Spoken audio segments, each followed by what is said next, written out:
С начала пожароопасного сезона в Якутии зарегистрировано 86 лесных пожаров на общей площади более 46 тысяч гектаров.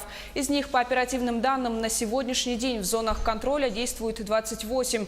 Угроз населенным пунктам нет. Особый пожароопасный режим объявлен в Верхоянском, Алданском и Эвено-Бытантайском районах. Всего в этом году на тушение выделено 97 миллионов рублей.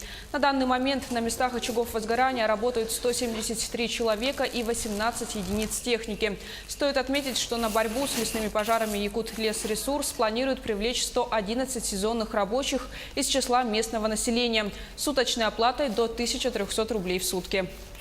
Сложности возникают при оплате, это уже осенью, когда нанятые граждане не предоставляют расчетные счета, либо копии паспортов, либо ИНН. В общем, там есть пакет документов, которые должны быть представлены в ГАУ Якутлесресурс, но, к сожалению, бывают такие случаи, когда эти документы не все поступают, и в итоге получается так, что не оплачивают из-за того, что часть документов не поступает.